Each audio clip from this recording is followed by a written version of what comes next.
Welcome back to In My Shadow. This is part 11. Only one more to go after this. I can't believe we are almost done with this series. Well, I hope you're excited for these final parts, and obviously that includes the tear-filled reunion. So let's get started with that.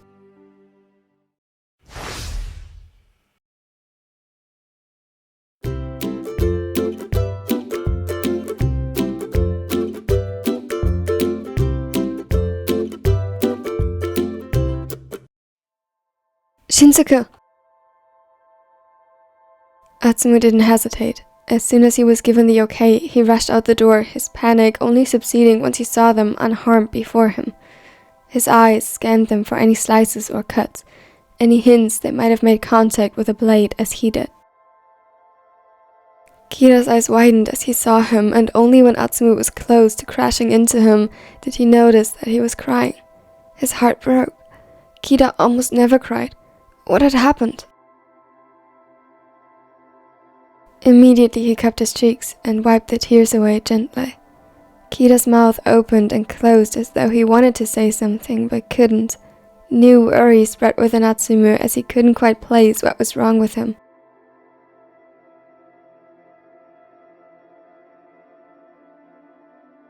Shin, are you okay? What is going on?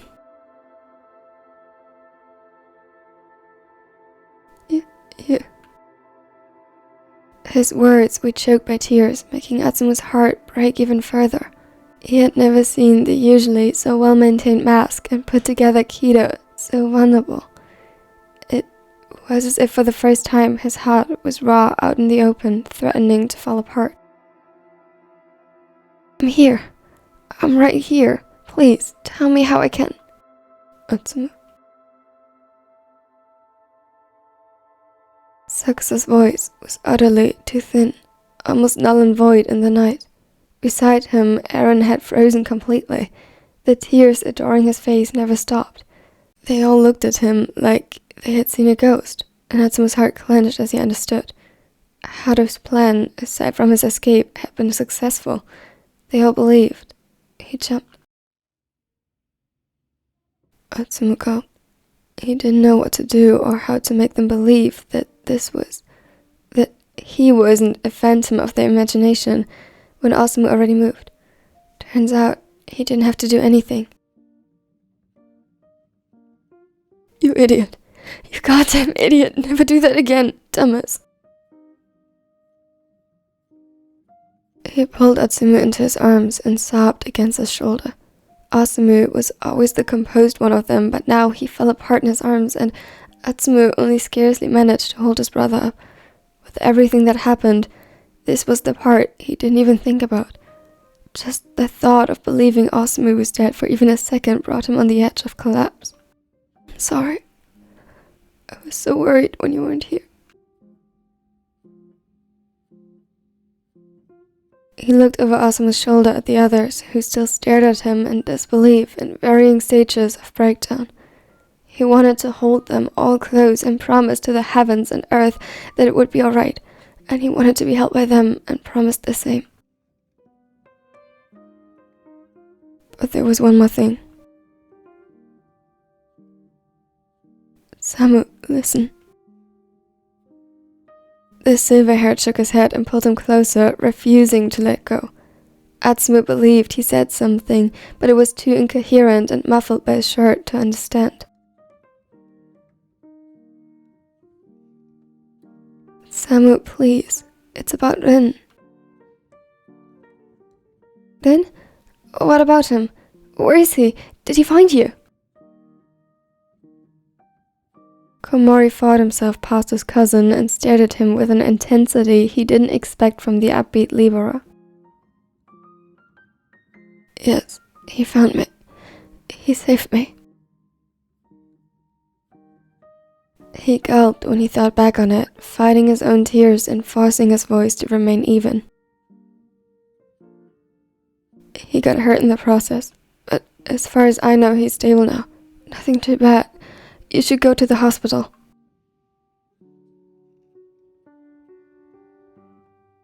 Hospital? Komori clasped his hand over his mouth, and Atsumu could see the panic rising in his eyes again. Osamu too wasn't unaffected, but when he looked up, Atsumu could see the conflict in his eyes and understood. He understood it better than anyone else here, seeing as his heart broke into 1,000 pieces as he saw his twin hurting like this. Go to him. I'm fine now, and very well protected. I won't go again, ever. Osamu took a shaky breath and reluctantly stepped back. He was a mess. Atsumu was sure he looked barely any better. If you dare die on me again, I'll bring you back to life and kill you myself. Sure. He agreed, half a chuckle leaving his lips, though it was choked by the tears still claiming his face. They shared one last embrace before Osamu joined Komori in the car again and they drove off. With every second passing, he felt more and more exhausted. We should go inside. He nodded and was about to turn around and lead the way when Kida spoke up, turning to one of the officers. We saw a girl at the bridge, a little smaller than me with blue eyes. Atsumu stopped immediately, his eyes widened. He felt the ground begin to sway beneath him. He was right. She had been coming for them at the bridge. Haru had been there. They had been in danger. Atsumu. Eren grabbed his arm and held him upright. He looked at him, positive that all color must have drained from his face. That fits the description of a perpetrator. We'll inform the officers in that area. For tonight, police officers will be stationed by your house. Should you not be caught by tomorrow, other safety measures might be employed. You'll be informed then. If you notice any suspicious activity, notify us immediately. They agreed and turned around to go inside. Atsumu was supported by Eren while Sakura and Kida were close behind. As soon as the door fell into the lock, it was suddenly silent. This evening was too much for anyone to bear. Kida stepped forward, straightening his back, although he still looked utterly disheveled and like he was holding on to his last bits of sanity, a feeling Atsumu could very well sympathize with. Let's make a plan. We have a lot to talk about and get through, but first, we should make sure everyone is safe and comfortable. Anyone feeling like they might pass out? Constantly, to be honest. He chuckled nervously and Kida gave him a small smile. How about this? Kyo, I'm sure you'd prefer a shower. We could shower together while the other two prepare the bed and then we switch. Afterward, we can talk, and in the meantime, no one should be left alone. They agreed. No one liked the thought of splitting up again, even if it was just within their own home by little more than a door. Still, they knew this first step was essential, especially to Kiyomi. Atsumu couldn't bear to see him so utterly broken anymore.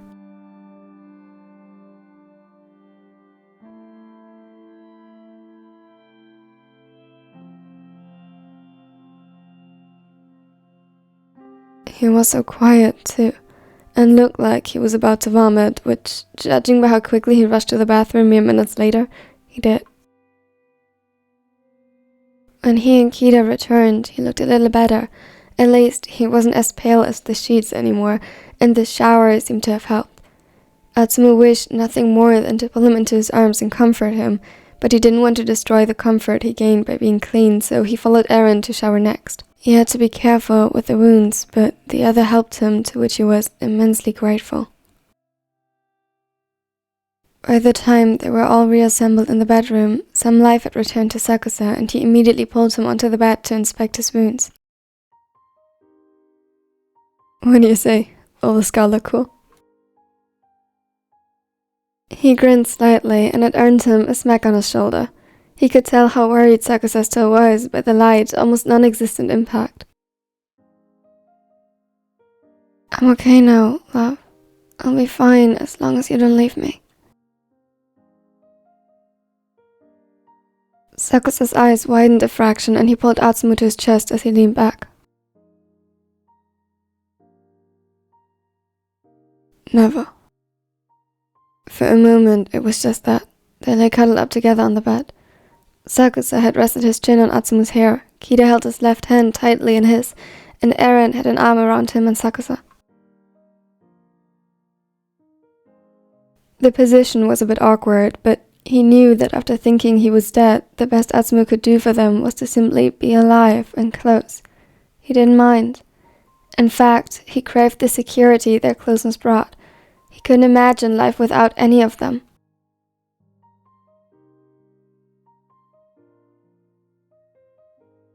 I'm sorry. I was stupid. His voice gave out as he recounted the events. The adrenaline had worn off completely, and slowly the shock of what happened settled in. The realization that he almost died, that they could have died, crashed down on him. All the times it was so close. It wasn't just today. Hado had been in here twice, and could have killed any one of them in their sleep. Can you tell us what happened? Those letters, they weren't yours, right? No. Gods, no. I wouldn't do that to you. Not like that. Never like that again.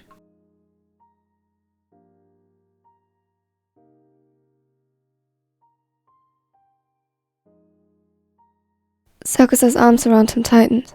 He pressed a kiss to his hair as if to reassure himself that he was truly there. It was... He took a deep breath. Take your time. He nodded slowly, though he didn't want to. He wanted to get it all out and never think about it again. Turns out I had a stalker. When I behaved so oddly lately, that was why. Why didn't you tell us? I wasn't sure. It was like no one but I noticed anything different. Like I was the only one hearing the footsteps and constantly feeling watched. I thought I was losing my mind.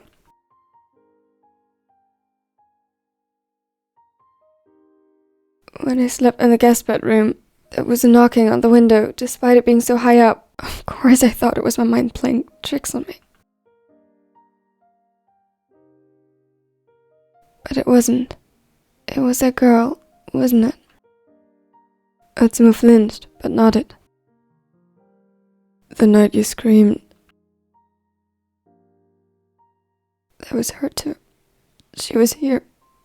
I was just getting myself a glass of water and suddenly she stood there in the dark, watching me. And then she walked toward me and I lost it. He shuddered. The memory was etched into his brain, every little detail. He couldn't unsee it. You saw me that night. Said it yourself. It didn't look like anyone broke in. Of course, I thought I was hallucinating. I was already so exhausted and worn down. I couldn't help but think it was all just in my head. He hadn't even noticed that he was crying again until Eren reached out to gently wipe his tears away. What made you think otherwise? My phone. I hadn't forgotten it. It was gone. She took it the night before I went to Atsumu. I couldn't just make that up. Or at least, now I had a way to prove whether I did or not. I'm sorry. I promised to talk to you after the game, but then... What happened? He gulped. This was the worst part. The pinnacle of his own idiocy. They had every right to be mad. It was driving me insane. I had to prove to myself that I wasn't crazy, so when I stepped outside, I didn't call Ma. I called my own phone. I wanted to confront her. You did what? I know. Believe me, I know. I didn't think any further. I just wanted it all to end. I was desperate. I recorded our conversation, but... Oh, it's on Samu's phone. I need to tell him to send it to the police. I'll text him. You continue. He nodded and snuggled up closer to Eren and Sakusa again as Kida let go of his hand. It felt cold now. I had underestimated her. She had a cutter that she would press to my back to make me comply. It wasn't until the bridge that I truly understood what her plan was. I'm so sorry. I didn't mean to hurt you or... His voice broke again, and this time he needed a moment to catch himself as they soothingly patted over his back and arm. It isn't your fault. You were manipulated and held at gunpoint. He hiccuped pathetically against Sakusa's chest, but they didn't let go of him or showed any sign of rejection over his stupid actions. They just pulled him tighter into their arms.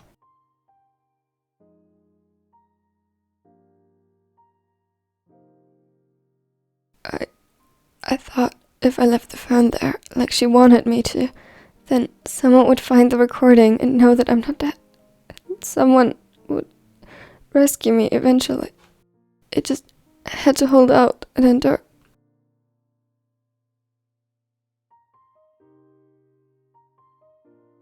He cried harder at the thought, and they were there. They caught him. And then Suna showed up. He nodded.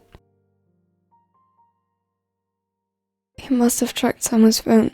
He arrived just in time, but now we were both hostages. I don't know how exactly, but Suna manipulated her into guiding us close to a police station. He threw something at her and we ran.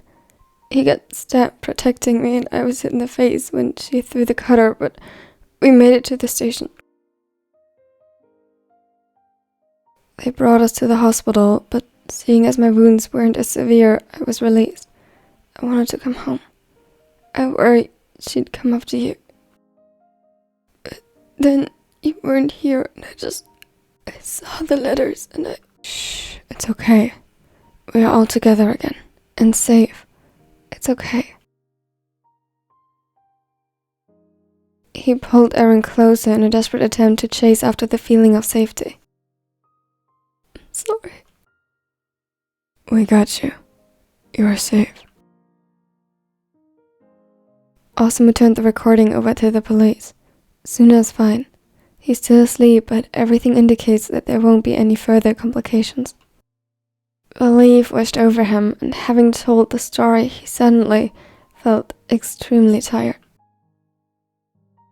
Please, stay with me. Always. He couldn't understand what else was said as he drifted into sleep rapidly. He didn't have the energy anymore to do anything but give in. From one moment to the other, he was too exhausted to keep his eyes open.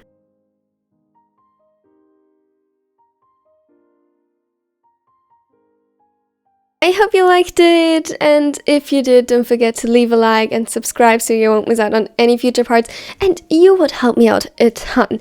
Now, I think we can all agree that today's video wasn't as mean of a cliffhanger, right? Right? Did I do good? Anyway though, there is one more part to go, and it is one I'm genuinely very excited for. Don't hate me afterwards, just don't, please. Special thanks to my nerdy Nekos. Oh my god, I cannot even pronounce my own channel members' names right. I'm so bad at this. But yeah, they helped me out a ton, so if you want to help me out a ton as well, consider joining with the join button under this video. Or even better, like, check out these cool videos. I heard they're pretty awesome. And I hope you have a wonderful, amazing day. Bye! Step 3, think real hard about what you want to be. Step 4, everybody just do your thing. Wake up, today's gonna be a good day. Wake up, today's gonna be a good day. Wake up, today's gonna be